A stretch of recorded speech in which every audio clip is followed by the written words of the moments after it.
Hello, everybody. How are we doing this weekend? Happy Friday. I'm Craig. This is the Spirit of Vinyl. Friday night, time you know what I do here drink beer, talk about records. I got me a beer hug. This one's a big hazy pineapple. I never had this flavor. I've had these beer hug brand beers before. Um, I thought, oh, pineapple beer, that sounds pretty damn good. So give it a shot, see what it tastes like.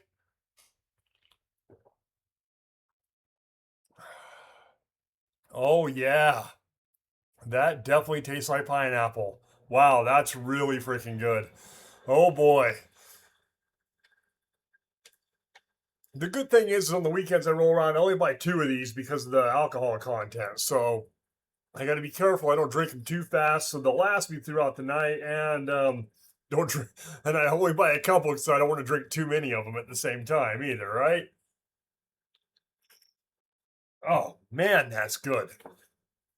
Wow, highly recommend if you like a fruity IPA beer. By the way. All right, so what I'm going to do today, first thing, I am going to jump on a thread that I saw last night. Dave over at Infidelity did something that he is calling the high school thread. And what he did and wants us to do is show four albums from when you were in high school, one for each year. So your freshman, your sophomore, junior, and so on. So I thought this would be easier. It wasn't as easy as I remembered, but that's okay. So I'm going back to 1983 to 84. That would have been the year I was um, a freshman, right? Is that right? Yeah, the ninth grader. So 83, 84. And I was thinking about that being in ninth grade and what was the album that we were all obsessed with. And that's what he wants to hear is the album we were all obsessed with at the time or whatever. So mine for that, Motley Crue, Shout of the Devil. This came out in 83, and that school year, I just remember we listened to this all the time. This was the record. I mean, there's the back cover. Look at these guys. They were so cool. They were all over MTV. The Looks That Kill video, Too Fast for Love, just this is a great record. Shout at the Devil, Looks to Kill, Bastard, Knock 'em Dead Kid, Danger, Too Young to Fall in Love, Helter Skelter, Red Hot, 10 Seconds to Love, and God Bless the Children of the Beast. What? I mean, just a great album. Um, that track listing, like God Bless the Children of the Beast being at the end, I don't remember that being at the end. And I'm not sure if that's actually at the end or if that's just not in order here.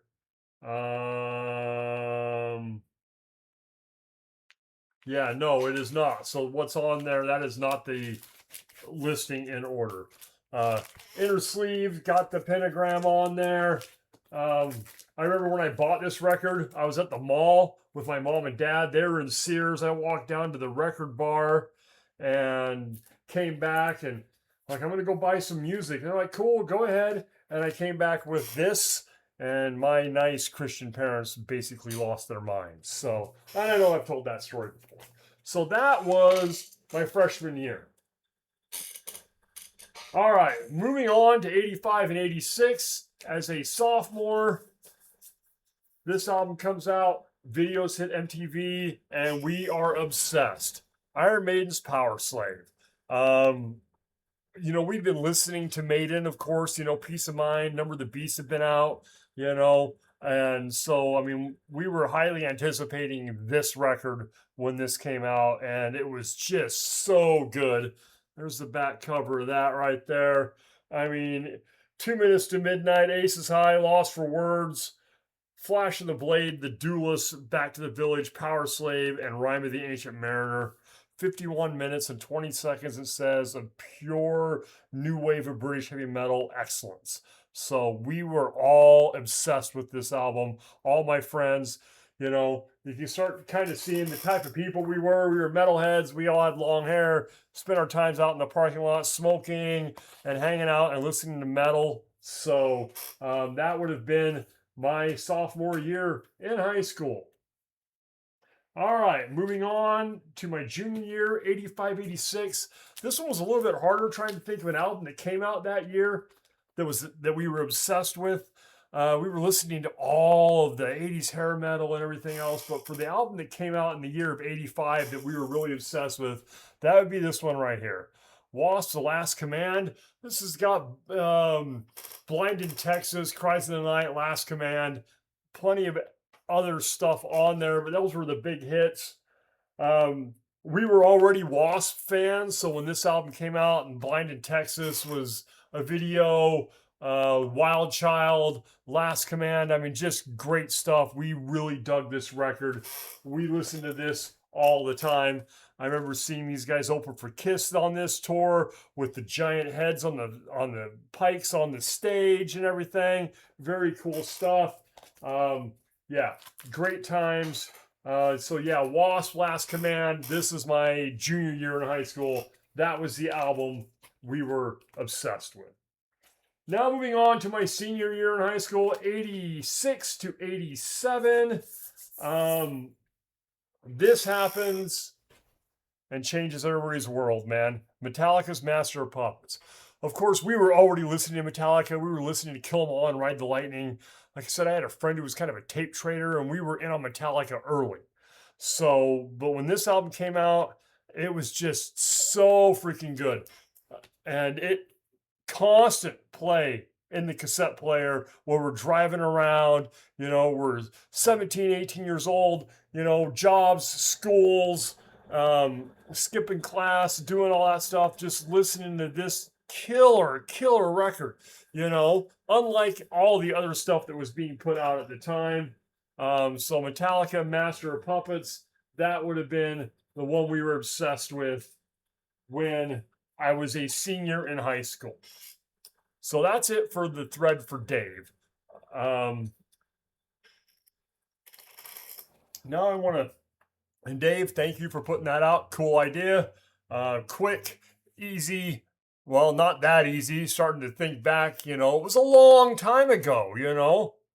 I mean, we're talking, good Lord, next year will be 40 years since I was in high school. So, you know, I'm old as shit, and trying to think back that far, that was a little difficult to remember because we had so much good music in the 80s, and there were so many bands that we were listening to all the time. Trying to pick one. So, but thanks, Dave. I really appreciate you putting that out. This has been a fun one.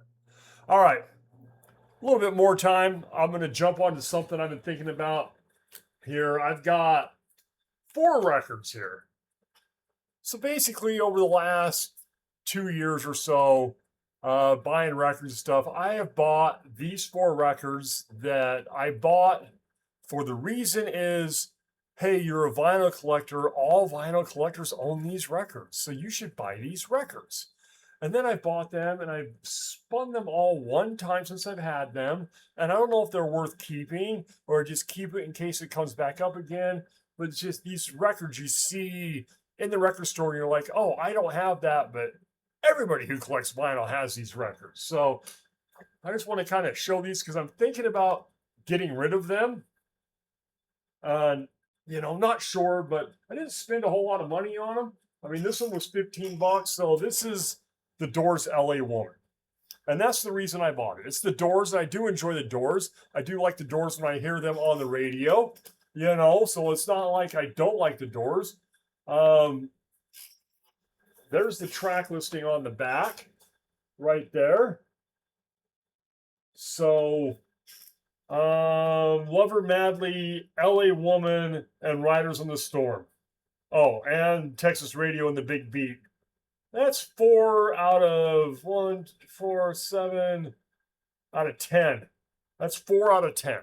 Was this record worth the $15? 4 songs out of 10 that you can hear on the radio, honestly. So this is a record I've bought and, like I said, literally spun it one time. I've had it for a while. Not sure. Looks like I picked it up in 6/25/24. Well, that's when. So Tony at my record store down here in Clarksville, his puts these little price tags on there, and there's the date 6/25/24. That's when he got it in and put it in the store. So that's not necessarily when I bought it, But that probably around that time though. So if I've had it for 2 years and I've only played it one time, I know he'll take him back. He's not going to give me the $15 for it again, but that's one I'm thinking of. So I mean, kind of let me know what you think about those guys. Do I just keep them, just bite the bullet and keep them in case I want to play them again or whatever? All right, the second one has been that long since I've had it, and I've talked about this multiple times. This is Hotel California by the Eagles. I bought it because, well, I don't have Hotel California, and that's the Eagles album everybody loves. It sold 60 million copies or whatever the number is, and I played it, and this album sucks. I hate this record. So, I mean, and I'll probably definitely get rid of this record. I bought it, you're looking at it, and I've got their greatest hits album, and, you got Hotel California and Life in the Fast Lane on here. And those are 2 hits. And yeah, that's pretty much it. This album was not worth, in my opinion, the $20 I spent on it for 2 songs that I like, that I know and I've heard 1,000 times. So Hotel California, probably going to go by the way. Here's another one that pains me to talk this way about it. And this is Jimi Hendrix Experienced. Are You Experienced? And I mean, the problem is this got Purple Haze, Manic Depressant, Hey Joe, When Christ Mary, Fire, Foxy Lady. Are You Experienced? I just never play it. I don't know why I don't think about it. This is a great record, so I probably not get rid of this one. Now looking back on the track list, thinking you should play it more often. Yeah. So I'll probably end up keeping it, but this was one that I bought because, well, it's Jimi Hendrix. You don't have any Jimi Hendrix album. Everybody has this record if they're a solid record collector. You got to, peer pressure and all that bullshit. So there we go. Are You Experienced? Probably end up keeping that. This one I will probably get rid of, and I bought for the same reason. And this is Michael Jackson's Thriller. Sold, 50, 60, 80, 900 million copies, however many it's sold over the years. It was $22 and I bought it and I played it one time. And I bought it because as a record collector, this is one of those albums you're supposed to own, right? That's what they tell us anyway. Every record collector has this, and Hotel California and LA Woman and, Rumors and Dark Side of the Moon and all that. And of course, those albums I love, and I'm never going to get rid of those. But this album I bought, and I'm just like, I'm probably never going to play this again. So I might as well just take it back to the record store. So, I mean, we all know this record, it's sold 1 million copies or 500 million copies or whatever it is. So, I don't know. So there we go. Those 4, it's been bugging me over the last week or 2 thinking about that. Like, I bought these records, I never play these records, and I have lots of records that I don't play that often. A lot of them were in the dumpster find, and I don't play them that often, but I'm not going to get rid of those because of what they were and they're special. I feel like part of that whole that dumpster find thing that I have was kismet. It was meant to be given to me, and I've already purged some of those records, so what's left is what's left. But this is stuff that I've bought myself, so let me know what you think.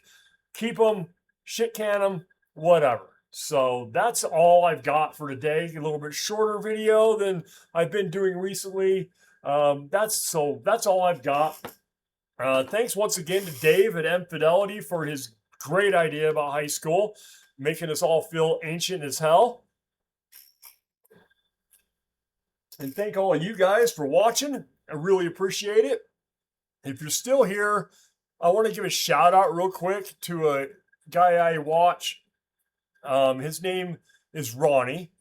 He goes by Rattled Ronnie, and he's got about 90 followers or so. And if you like metal, Ronnie puts out a video every couple of weeks or so, and it's all the stuff that he's bought. He doesn't just show his record collection or whatever.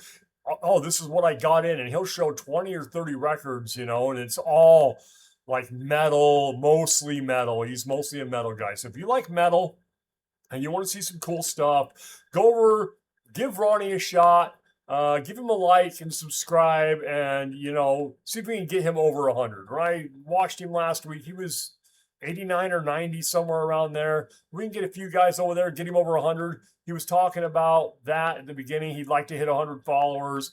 kind of a cool guy. Very much we have kind of the same taste in music. He likes some heavier stuff than I do or whatever. So go over and give Ronnie a like and subscribe if you would for me. I'd really appreciate that. So thanks again to Dave for putting out the high school thread. That's really cool stuff. I'm looking forward to seeing what other people do. Quick, easy, 4 records. You know, his was only 5 minutes. Mine was a little bit longer. Of course, I'm still rambling on here. All right. Thanks, guys. Let me know what you think about those ones that I showed. And if you've ever had that peer pressure thing to buy a record because everybody else buys it, and then you end up with it and you're like, why did I buy this? I'm never going to play this again. So let me know if that happened to you too. So I don't feel like such an idiot. I don't feel like I'm alone. So, all right. Thanks, guys. Love you much. We'll talk to y'all later.